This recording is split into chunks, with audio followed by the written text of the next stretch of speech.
invités de talent, des invités de prestige. Le premier invité, il s'agit d'un ex-entraîneur du Juventus de Turin et sélectionnaire national avec l'équipe italienne. Avec lui, l'Italie a remporté la Coupe du Monde en 2006 à Berlin. Mesdames et messieurs, c'est Marcello Lippi. Bonjour.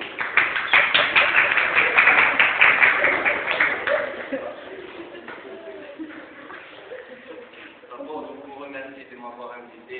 Quel public chaleureux aujourd'hui. Merci.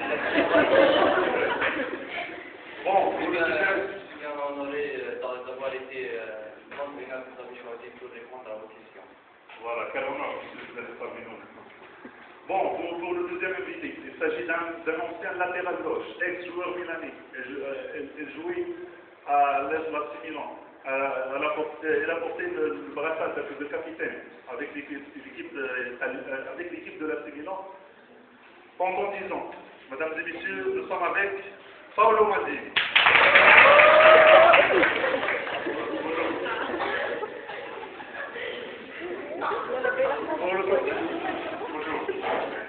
J'aimerais bien remercier ce large public ainsi que vous, monsieur Rossi, et mon camarade et mon coach, Marcello Lippi. Voilà, pour le troisième invité, il s'agit d'un préparateur physique et psychologique. Il était avec la sélection italienne en 2006 en Coupe du Monde. Il a bien préparé nos joueurs italiens. Bon, bien sûr, il y a un résultat qui vient par la suite. Mesdames et messieurs, nous sommes avec Mauro Tassotti.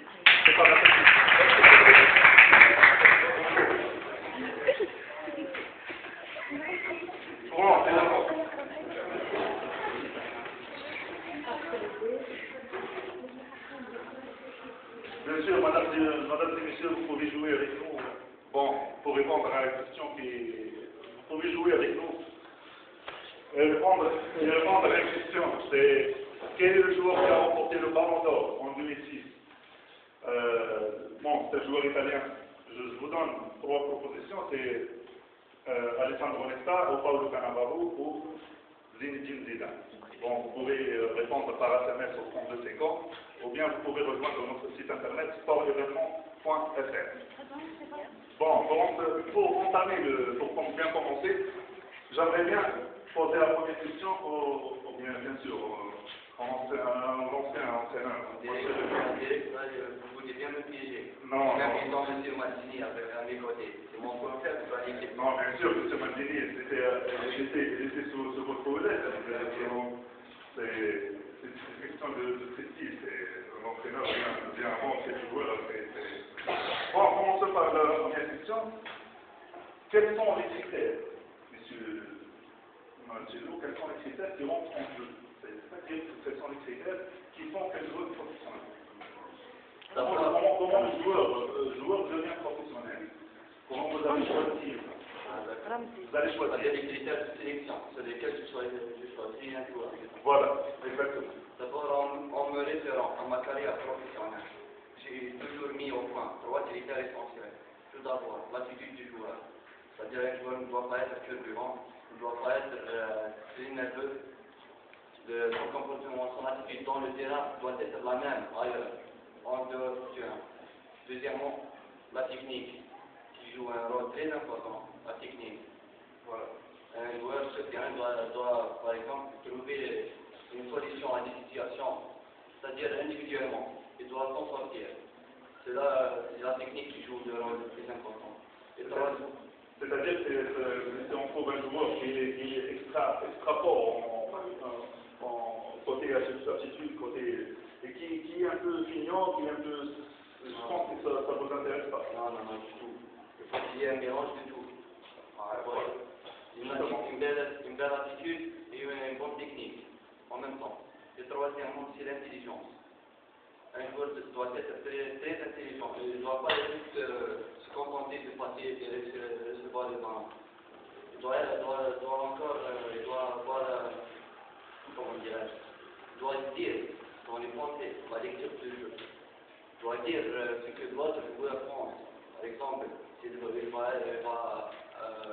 exercer une simulation, par exemple. Justement, pour appliquer tout ça, il est censé faire une préparation il y a parmi nous un préparateur physique et psychologique. Monsieur Tassotti, comment on peut préparer comment on peut préparer le côté physique du joueur? D'abord, il y a des préparations physiques, comme tu m'as dit, notamment avec de l'entraînement, bien sûr, l'entraînement du joueur et avec la collaboration Bien sûr. et il y a un autre côté aussi, c'est le côté psychique du joueur. Non, pardon messieurs, je reviens à vous ultérieurement.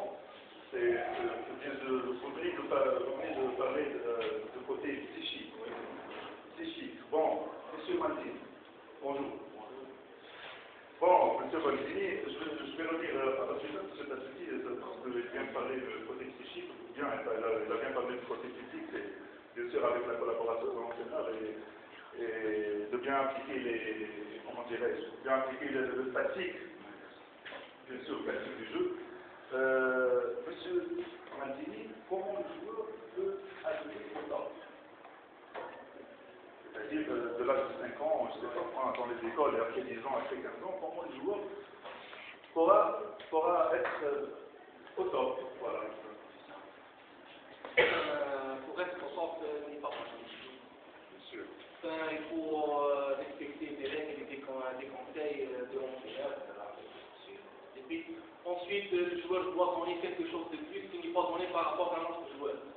Pour qu'il puisse atteindre son objectif sur terrain. D'accord. D'accord. C'est une bonne réponse. Je vois. Revenons maintenant à le côté psychique. J'adresse à vous, monsieur Marcelo. Comment vous préparez le joueur physiquement et psychiquement? Vous devez répondre d'abord si vous avez quelque chose à rajouter côté physique. Et après, Non, je vais entamer le côté psychique. On a vécu ça avec M. Maldini. Oui, bien sûr. Lorsqu'on a un match décisif, par exemple, je fais sortir complètement les deux joueurs de l'enjeu du football, par exemple. Je me souviens bien, Oui, ces jours-là, je devrais pardonnez-moi. Je pense que vous avez vu ça ensemble. Vous avez vécu ça. Oui, bien sûr. Je leur ai proposé de la natation. D'accord. Et ensuite, il a dit, comme ça pour que le joueur se relaxe et se change complètement d'idée. D'accord. Ça, c'est pas une chose. Pouvez-vous ajouter autre chose? D'abord, je vais dire quelque chose. Et c'est important. Oui. Ce qui concerne la préparation physique, bien sûr, il y a la préparation cardiaque des joueurs, Voilà. il y a la préparation de l'endurance. Voilà. D'accord. Et pour le côté psychique des joueurs, on évoque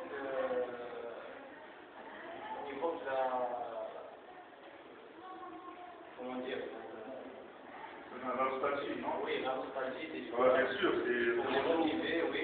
Surtout, on trouve ça surtout dans les matchs des équipes nationaux. Justement, si on parle de l'équipe nationale, c'est pas la façon de jouer à un club bien Il faut précis. cet amour pour le pays, Voilà. puis la rate de vaincre, pour donner la rate de vaincre aux joueurs. Et aussi, on fait entrer les joueurs dans le match avant le match. Bien sûr, vous avez senti ça, vous étiez Oui, ensemble on fait les en Allemagne. joueurs en situation. Voilà, vous avez bien remporté, vous avez un résultat qui vient par la suite.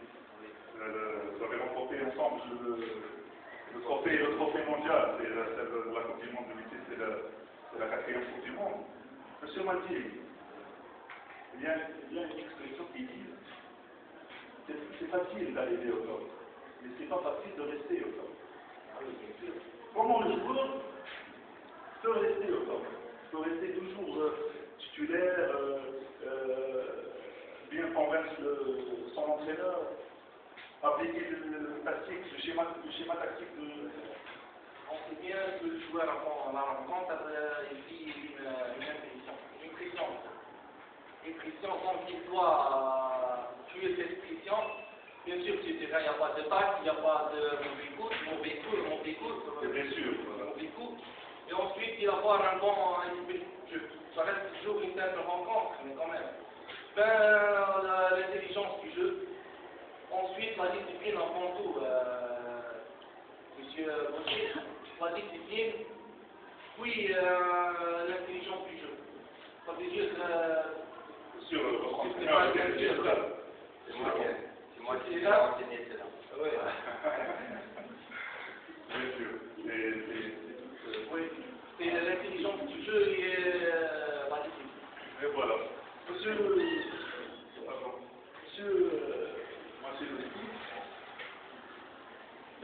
pouvez-vous nous donner un exemple concret de la réalité maintenant, quand vous voyez des joueurs, maintenant, Messi, Cristiano, Zlatan Ibrahimovic, vous pouvez nous donner un autre exemple des joueurs qui reflètent cet âge. Ah, j'ai reçu cette question. Pour moi, les joueurs que je vois, les centres quand je fais c'est Andrea Pirlo. C'est le meilleur récupérateur de la sélection italienne, Juventus de Turin. À chaque fois que j'envoie ces matchs, juste je prends des moments de le regarder, en se débattant, en communiquant avec ses amis, son style de jeu, sa passe, sa précision, son intelligence, sa lecture du jeu. Pour moi, c'est un joueur de... Il mérite d'être un capitaine, bien sûr. Il était votre coéquipier, c'est ça?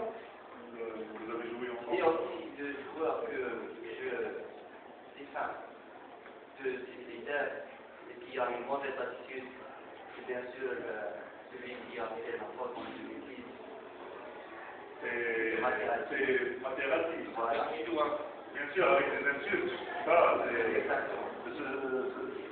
ce monde ne fera dire contrairement à ça, c'est un joueur axial qui est bien, qui est bon, côté physique, côté psychique, mais il y a le côté... Voilà, tu es tout son professionnalisme. Malgré, voilà, ça reste un point noir pour le... Ça reste un point noir pour le... Nous avons un évident qui est un grand joueur. Il a fini par céder à ses instruments, mais toute chose a ses limites même. Voilà, tout ça rentre dans, je sais pas, tout ça rentre dans la discipline du joueur. Bien sûr, Monsieur Maki, je reviens à vous, intérieurement, c'est la fidélité. Pouvez-vous nous donner quelques conseils pour bloquer la faute? Je vais essayer le tout sur la carte de point 3. Bien sûr, pour nos enfants, hein. Ah oui, bien sûr. Qui vient par Être toujours présent à chaque entraînement, écouter et appliquer les conseils directs de l'entraîneur. Bien sûr, vous étiez capitaine. Ah oui. Comment peut prendre le stage de l'entraîneur vers vos Moi et moi, M. Gauthier, c'est une page spécifique parce que je joue un rôle d'intermédiaire entre les joueurs et l'entraîneur et surtout les jours de sélection des équipes avec l'entraîneur. Tu sais bien, il y a des joueurs mécontents et j'aimerais bien. Bien sûr, tous les joueurs veulent la compétitivité entre les joueurs. Voilà, la concurrence. La concurrence. Bien sûr, on trouve toujours la doublure de joueurs de poste 2, de joueurs de poste 3, de joueurs de poste 4. C'est toujours la concurrence. Cette fois-ci, on trouve je sais pas, Cristiano qui est titulaire, là, l'autre fois, on trouve Modric qui est titulaire. Bon, les conseils, monsieur. Être toujours présent à chaque entraînement, écouter les règles et les conseils de l'entraîneur et bien sûr respecter les règles du jeu. Et sans oublier la discipline. Un dernier mot, s'il vous plaît. Oui, moi, si vous voulez, qu'on veut faire une carrière ou quelque chose qu'on veut atteindre par la suite, c'est qu'il faut se donner la responsabilité. Voilà. Un dernier mot, M. Matini.